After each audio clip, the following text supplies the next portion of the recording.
Hello, and welcome to the Proactive Caregiving Podcast.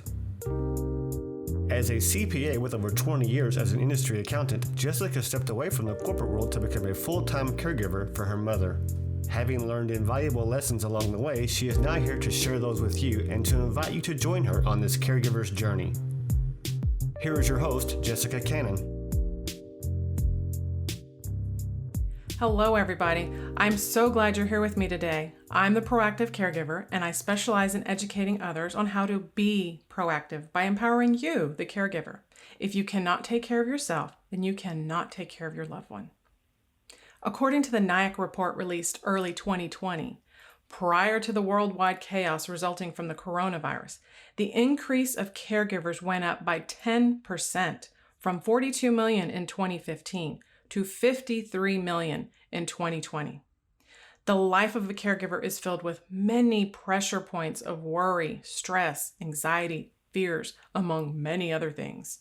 When it comes to be able to relax for the day, to get restorative sleep in hopes of recharging our mental batteries, maybe detoxing our bodies, and possibly resetting for another day of care, it's easier said than done sometimes.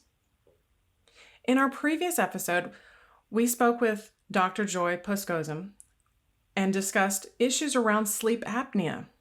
Now I want to take a deeper look with today's guest. Whether you have been diagnosed with sleep apnea or purchased a mouth guard by chance for a preventative measure, or just struggle to fall asleep and maintain good sleep, this is something that I believe will be of help to you. It may be considered an art form for some people to be able to fall asleep instantly, but for others, it's going to take a little bit more effort. Today, I asked Oliver Havalia to help me with techniques of falling asleep to achieve regular restorative sleep. Oliver is a man of many talents with a Master of Fine Arts. He's a certified Feldenkrais practitioner and is a certified neurophysical movement educator and author. And he lives in Helsinki, Finland. His decades of practice, study, and research of neurophysical movement have culminated into the creation of his Moving into Sleep method. This has become a revolutionary approach for inducing sleep and improving sleep quality by doing gentle sleep-inducing movements. This is something that resonates with me, and I needed help. So, Oliver, thank you so much for coming on with me today. Oh, thank you, Jessica. Thank you. And thank you for having me as your guest. It's an honor to be here. Absolutely.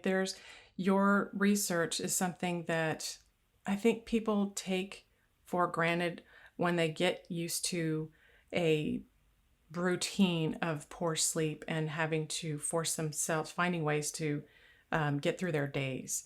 And so I definitely wanted you to be able to come on and share your story, because when I read through some of your information, your story resonates with me so much in terms of the back pain and how you came to your studies. So what caused the transition from you to go from a Master of Fine Arts as a violinist to a neurophysical educator? Yes, that's an interesting story, and I was thinking, behind that is always that I really love to learn about things. I think that's a critical thing in a life, and what I learn, I like to share with others. So that as a child, I really had a dream of becoming a violin player, and so I worked really, really hard and followed a lot of education on that, and then I right away also started to teach, and that's how it went for many years until suddenly I got really terrible back pain.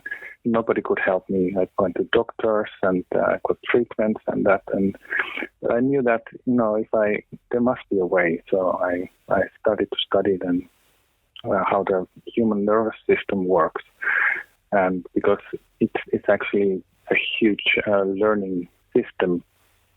When we are born, and we actually cannot do much at all, and everything we learn is there in the nervous system. Yeah, what happened is after a while, then I indeed was able to cure my back. But then, in addition to that, actually the bigger thing was that I noticed that I was able to re-educate myself to sleep better. Because when I was having my back was so bad and I just couldn't sleep well. And so that bothered me also a lot. And then suddenly I noticed that, hey, my sleep is getting better and better. So then I noticed there are some movements which really improve my ability to fall asleep. And I also get much better sleep. And so I call them sleep-inducing movements. And I call my method is the moving into sleep method, which tells it's about movement. That's very interesting. Yes, and then after that, and I started to, of course, I developed a method, and I talk with people, and I started to notice how terrible it could be when people can't sleep, and how big the issue is actually in the whole world. So I wrote my book, and I made some online courses, and I have an audio guide. It really feels good when you hear somebody can sleep better, and that's so wonderful. It is, and sleep is one area of self-care that I think we cannot afford to skimp on.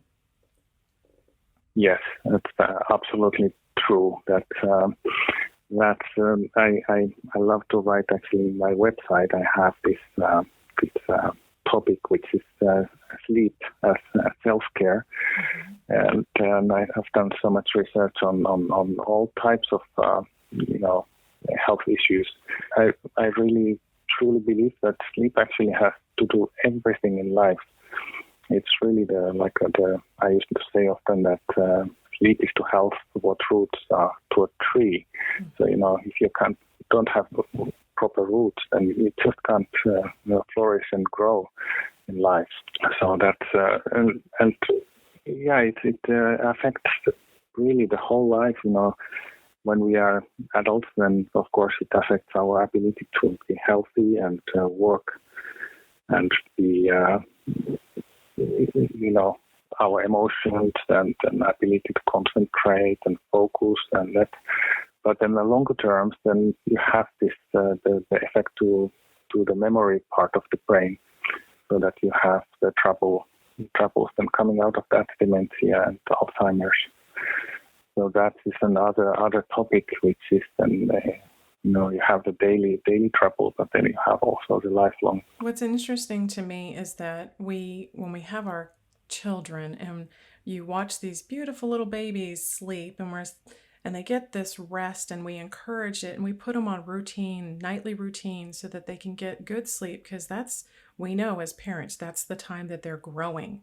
This is vital for their growth and development. But then as adults, we get into these modes, and it's amazing to me when I hear people say, oh, I'll sleep when I'm dead, or I don't need much sleep. I can function off of 3 or 4 hours. It just is amazing to me when you consider what your body actually goes through as adults, and how even as adults, we need that 7 to 9 hours of sleep. And so our bodies not getting that time to relax and repair, and that long-term effect of almost training our body not to detox and training our body not to sleep well. It's just amazing to me that it is something that we take for granted, but yet it is a lifeline for us. So when we get good sleep, what does that do for our hearts as we are able to actually achieve restorative sleep? The sleep, actually what you just told about, we tend to take it for granted that sleep is always good. And as a child, when we learn to sleep, it's a natural part of the life.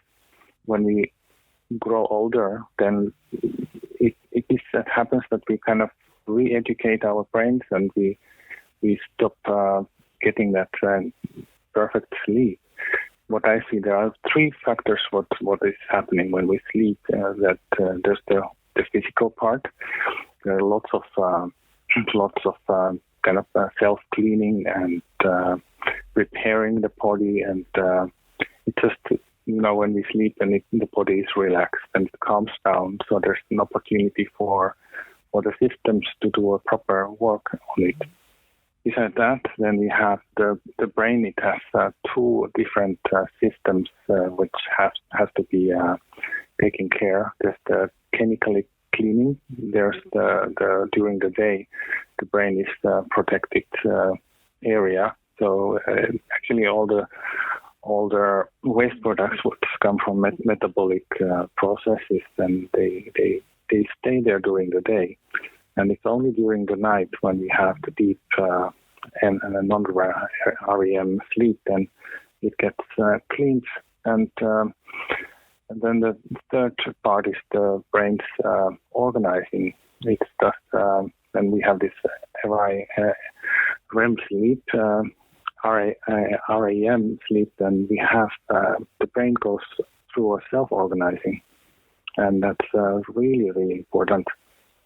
And that's actually so important that if we are lack of sleep, then the body and the brain, they kind of they skip some part of the sleep, and they go straight into that type of sleep.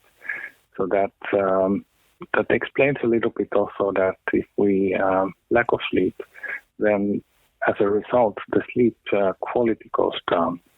So that I was just thinking about this, and so it's if you sleep only for 5 to 6 hours, then the sleep quality is not that good. So it doesn't help that you. Some people say that I go to sleep and I can fall asleep very easily. That's actually kind of a sign that people are lack of sleep, and they fall asleep, and then after that the sleep structure is not perfect, and then often people also wake up after a couple of hours, and then it happens that they cannot sleep anymore. Then that's telling that there's a lot of stress in the body. All that kind of things happen about sleep. So generally, if I think about these days, then the education is really important. We have to tell people what really happens during the sleep so that they can appreciate it. Right. I think that once you relearn actually the importance of sleep, I know as an adult we're not exactly growing from that developmental stage. We're not going to get any taller, but there is still a growth pattern that is vital, because it's our cells, the brain cells, the cells in your body, all of the regenerative processes, our hormones, our immune system, all of this stuff that our bodies, our magnificent bodies are, if we compare ourselves to a computer, when the computer runs for too long, there's glitches and issues that happen. And one of the go-tos is reboot it. Well, for us, that's what sleep does. It is a human reboot, and that process is a big thing that includes our nutrition and reducing our stress. And like you said, that level of sleep, I find myself sometimes going through a day of care, and the issues that I am faced with are overwhelming, stressful, just emotionally challenging to turn the brain off so that I can sleep. And I fall asleep out of exhaustion, but then I find myself tossing and turning throughout the night.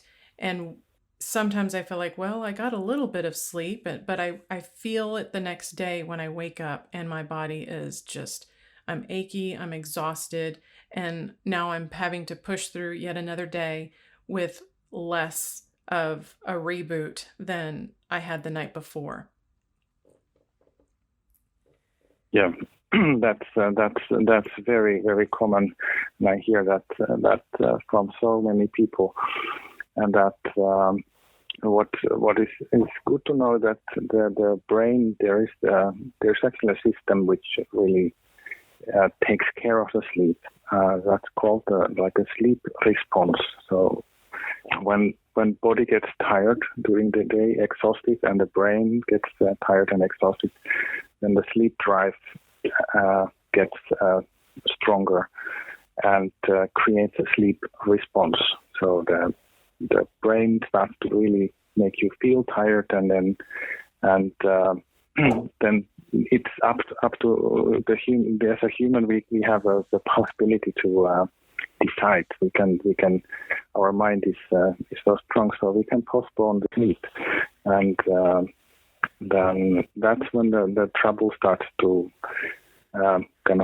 gradually grow, because then the need to sleep becomes bigger and bigger, and then of course at some points we go to sleep then, but then the brain will take over indeed, as I just said, and then you won't get that relaxing sleep in first, because if we go to sleep, then the first part of the sleep is relaxing, so it relaxes your body, so it lets then after that, then when the brain is getting time to do the cleaning and the self-organizing, so then it goes easy and well. But now if you are really tired and you go to the first part of the sleep and then you get some of it, and then there's this moment that we wake up naturally. There's actually quite many moments in the night when we wake up briefly. So when your sleep is not that good, then you wake up really completely, and then what happens is that the sleep drive is already a little bit less, so the stress is higher than the sleep drive, so that's why you turn and toss around, and that's exactly when the point actually when my method comes to help, because when I do the sleep-inducing movements, then that actually evokes a calming process in the brain, and that makes it again possible for the sleep drive to create a stronger sleep response and to go back to the normal system. And I've tried it myself in many situations, and of course there are times when really there's so much stress, and or you travel to another time zone or something, then even then, if I do the sleep-inducing movements, then I can really feel that my body kind of calms down, and even I'm not exactly in the sleep, I still get the best possible rest and relaxing time for that time being. That helps a lot. So that's what I find very curious about, because when I do my routine at night, and I'm getting ready to crawl into bed to go to sleep, and then I lay there in my mind thinking I need to be still and allow my body to just be at rest. But even if I'm physically at rest, my mind is not. And so it's curious to me when you speak of the technique of moving into sleep, it seems like it's the opposite of what I try to do. So how can you explain the technique of moving into sleep? And the fact is that the mind can be very, very active, but it cannot demand the body to go to sleep. The same is also like our heart and the emotions. You feel that you want some, but the body won't listen to that. So, but when you do a movement, then the body movement right away, then it triggers a process in the brain. And when I do the movements, there are a couple of elements what are necessary, so you can really create the sleep-inducing effect. Is that first of all, the movements are very, very small and very easy and gentle. So they are absolutely absolutely no really effort of that. And the second point is that you pay really attention to that. You have an intention and a purpose of the movement. It's like learning. So when I learn to play violin, then I do certain movements to learn something. So I have when I do the sleep-inducing movements, then I have an intention that it calms down, and I follow the calming feeling I create myself. So then the mind cannot think of other things because you feel how your finger moves, or your eyes move, or your lips, or other parts, and then you also follow your breathing, and then the movement that creates that response from the brain, which calms down, then gradually other parts of the brain. So that's in short how it works.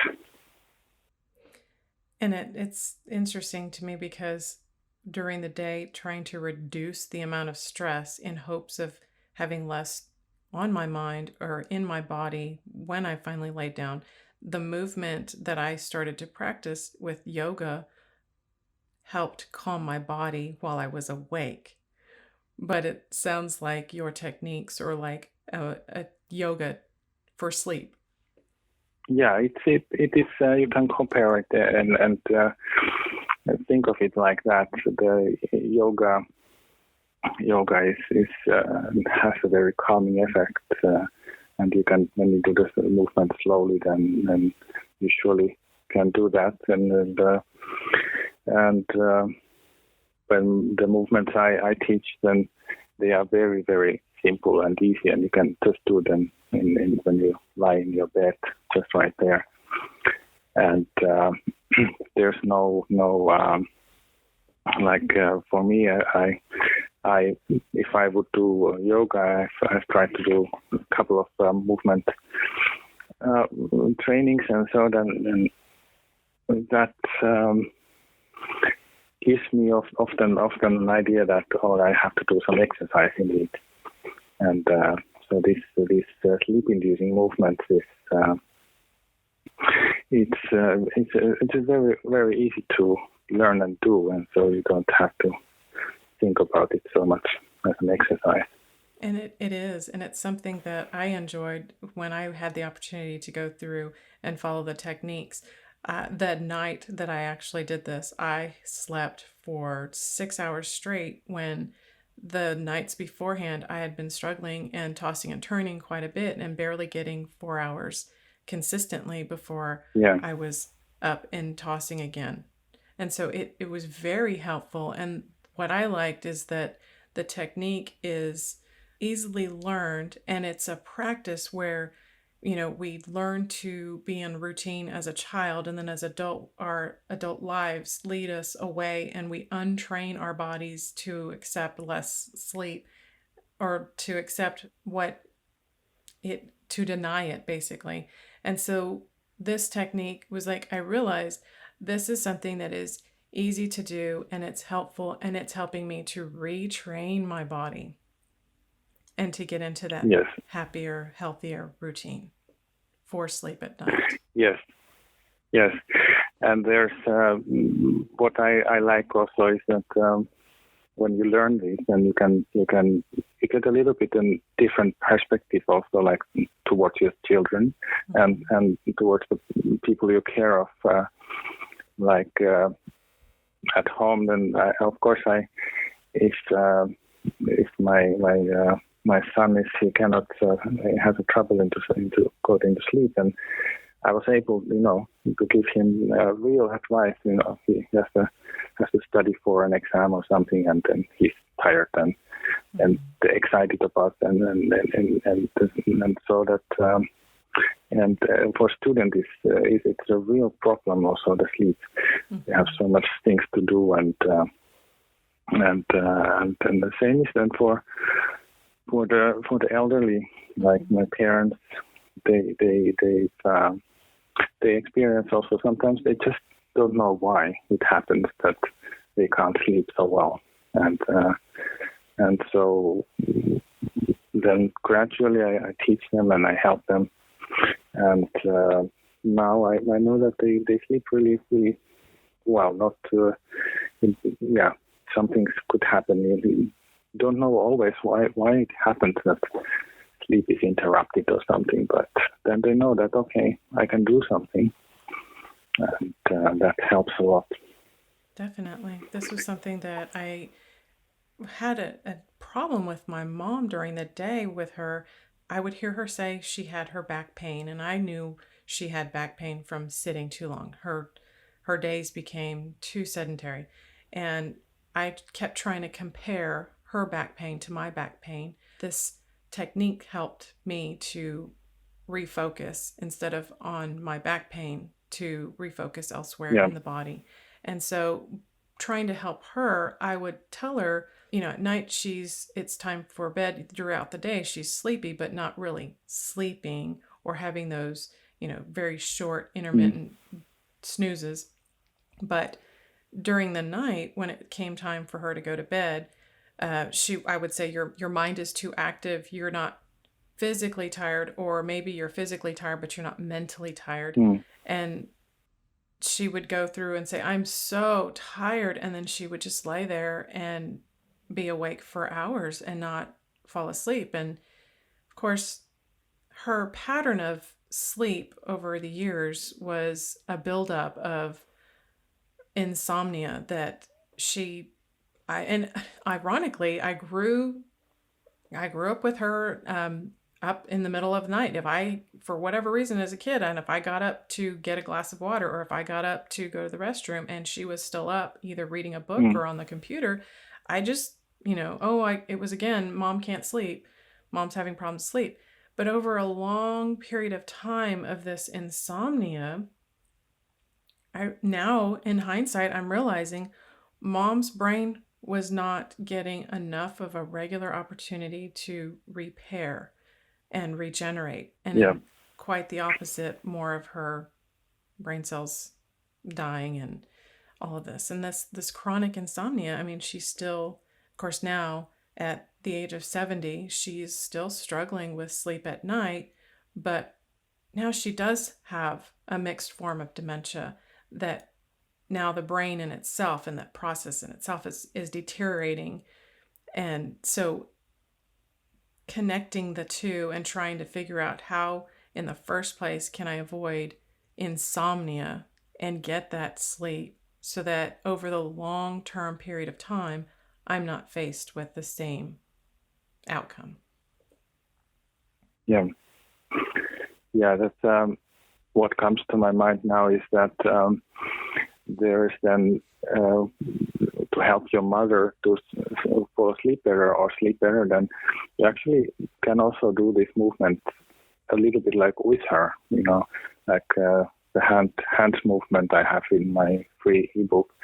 Then you could do it for her, like touching her hand, and that's the touch has to be very gentle and very nice, and it's actually a nice way of communicating. I remember my late aunt, and the last time I saw her, then she didn't recognize me anymore.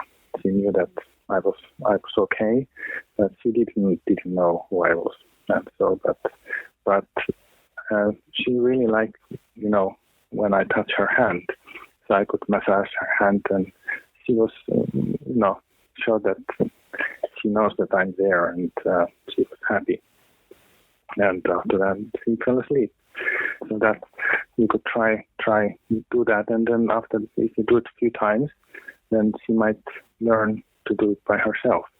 Because then the brain learns still. It never stops learning. So the ability to improve is still there. And especially hand is very important, because that's one of the first tools we actually create for ourselves as a baby. So it's one of the strongest channels we can have. So that's why we shake hands and touch things, and so you could try that.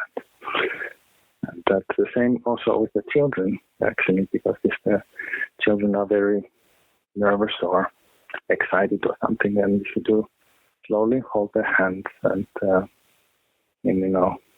do a soft movement, then they calm down, and that can help also. And the same for myself, indeed. Then when I go to sleep, then I do that.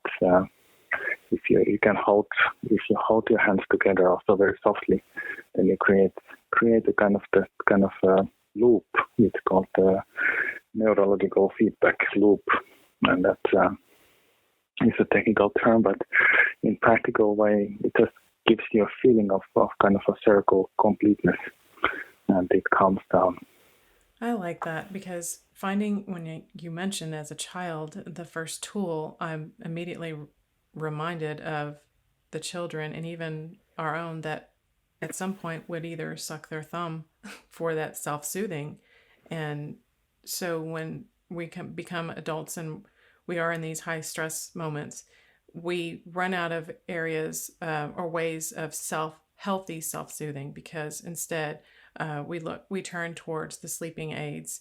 And for me, I know when I was in my high stress level, and still do to an occasion every now and again, I may have that glass of wine before bedtime to allow my body to relax. But then by the morning, I'm groggy and I need the cup of coffee to wake up to. And then a bad cycle is created with helping.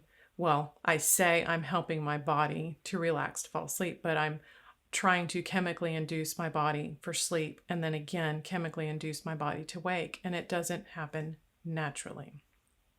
But the hand technique would actually help with jogging that brain thought process of self-soothing. Yes, and that comes another idea of thought now, that really about the education, so that that we need. It's really good to educate people and talk about it.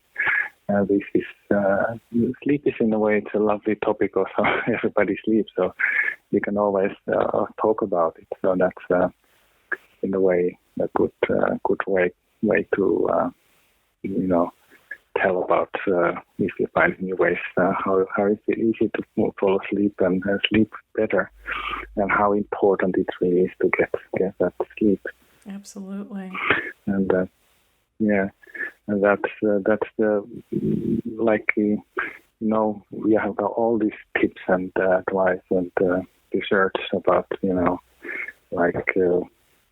following the daily routine and eating well and doing enough movement and that, and then life happens, and then suddenly you have something which is so stressy, and you have to wake up in the middle of the night, especially if you have small children at home, or you have to take care of somebody, and so easy to neglect, or it's not neglecting, but it's easy to learn a different pattern for the sleep, and once you want to go back to the old good pattern, then it doesn't work anymore.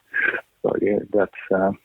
But the good thing about this is actually that you can go back into and even improve your sleep. So the brain, the ability of the brain to learn is just enormous, and so we just have to find a way how to re-educate and improve it. So that's always been in me, that teaching.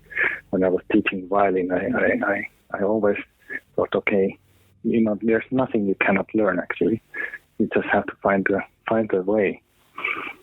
And so and like playing the violin as when I had students, then for me it was not always the violin playing itself, but it was finding that little spark of joy of learning something. And of course, playing music is really lovely, and so that's an enjoyment on that part. But it's finding that little spark, and like I had one lady, and she had I think she had some kind of a brain damage when she was younger, so she couldn't really remember things. So the short-term memory was really, really short. And I remember it took us 3 years to learn Twinkle, Twinkle, Twinkle, Little Star to play. But every time she would learn, a little bit different way, something, it was really lovely. And so that gave me also really, trust that everybody can learn. So if somebody says that I can't learn to sleep better, then I don't believe in that. That then of course, there might be some medical issues like allergies, or you have some kind of health issue, but of course then you have to go and take care of that. But still, the brain can always improve a little. So that really experienced in my life. That's I'm very happy about and thankful for. Yes, it's amazing that, what we tell ourselves sometimes. When I find myself saying, I can't, I have to stop and think, why can't I? And try and break that thought before it ingrains in my mind, I can't do something. And so if I say I can't sleep, then I have to stop and wonder, why can't I sleep? What is happening? Is it a physical thing in my body? Is it an emotional thing, a psychological thing? And so I think as caregivers go through their days, and there's caregivers from all walks of life for all purposes, not just dementia-related loved ones, but for all reasons. And so going through a checklist almost of how to relieve areas in our life that we can actually learn to change, then it's a matter of reducing as much as we can, like something as simple as making sure the bed is comfortable and your room is dark and quiet and comfortable temperature before you lay down and start practicing the techniques. Yeah, that is completely true. Yeah, and that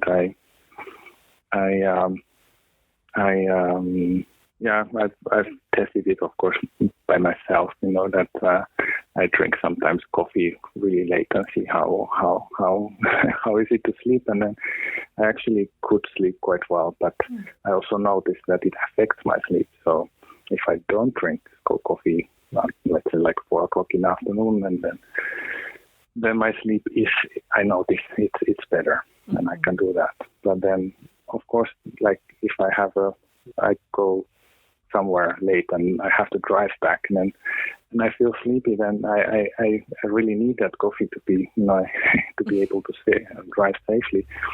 And then of course then if I didn't have my method, then I would lose my sleep, my night. I would be awake late, but now I can sleep still quite well. So that helps. Mm-hmm. And but yeah, I do advise always also that it's so important to eat healthily and do enough movement, and during the day that's so important to keep your heart happy, and then also do things which you really develop yourself a little bit, because that if you do like a creative hobby or like watercoloring, or you do some music, or you write something, poetry or something, and you do things, then that's what makes your brain tired. That's kind of, there's sometimes lack of creative movement in there. So that will give you also a different feeling.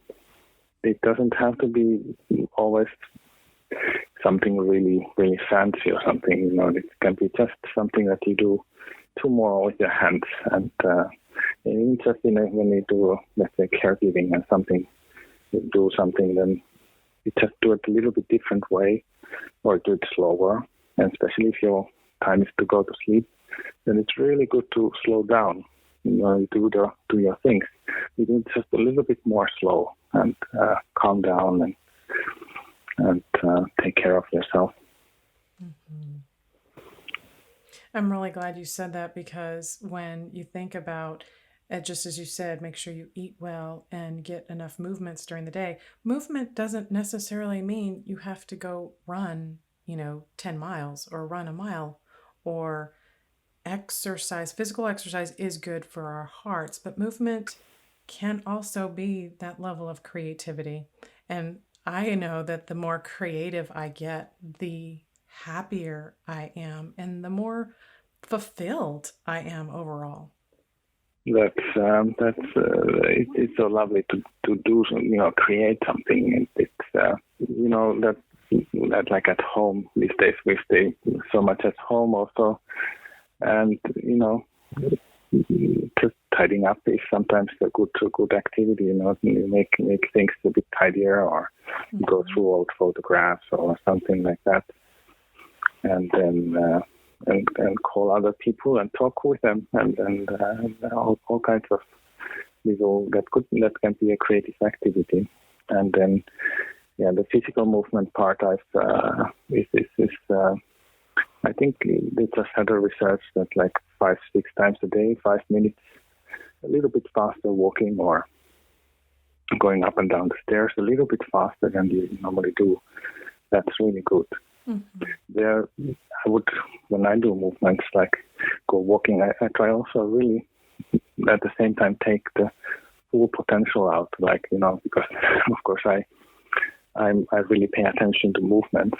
So then also like when I walk, then I try to feel how is it really feel, the ground under my feet, and that kind of stuff. So that really pay attention how you walk, and that again when I go to sleep then helps me to relax my body easier, because you connect with your physical system. You have the feedback what you can get from your body, and that the better feedback you get from your body, the better you can also listen to your body. Mm-hmm. And then you can also notice if there's something needs attention and that all. But then also when you go to sleep, then it's easier to let go and get that really good sleep. So Oliver, how, for the listeners and the other caregivers, how do they find you so that they can also benefit from your techniques? I have a nice ebook on my website that explains one of my favorite sleep-inducing movements. It is a hand movement, mm-hmm. And it's a very easy way to start. And then besides that, then I have lots of information about sleep on my website, and there's also a link to my audio guide, because there's another type some like to read a book, and they can understand it from there, and others learn a little bit different way. So the audio guide is really lovely. It was really a funny thing to produce, because we tried it and tested it at home with the family, and it was actually hard to, because the more you try to do it really well, then the sooner you fall asleep. We hardly could never do it until the end of the tape. We always fell asleep, and so everybody asking, how was the end? Was it okay? Oh, I never made it until the third movement. So it's a very, very nice audio guide.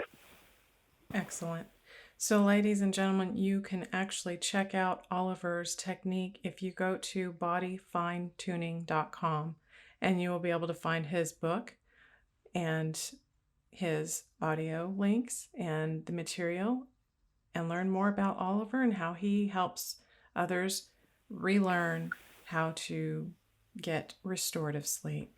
And I hope you take the opportunity and really think about the amount of sleep you're getting or not getting and the quality of the sleep, because we sacrifice throughout the day, day after day, for our loved one, but sleep is a form of self-care and something that we should not ignore. There are long-term effects that we don't realize until it's too late. So I encourage you to check out Oliver's information. Again, that's bodyfinetuning.com. Thank you, Oliver, for coming on with me today. I really appreciate you sharing your story. Yeah, thank you, Jessica. Thank you very much. I hope this gave you all more food for thought. And until next time, be proactive. Take care, everybody. Thank you for joining us today. We really hope you've enjoyed this episode. To learn more about proactive caregiving and to hear other episodes of this podcast, please visit www.jessicalazelcannon.com. This podcast is produced by Cannon Light Media, LLC, www.cannonlightmedia.com. Music provided by Chris Paradise.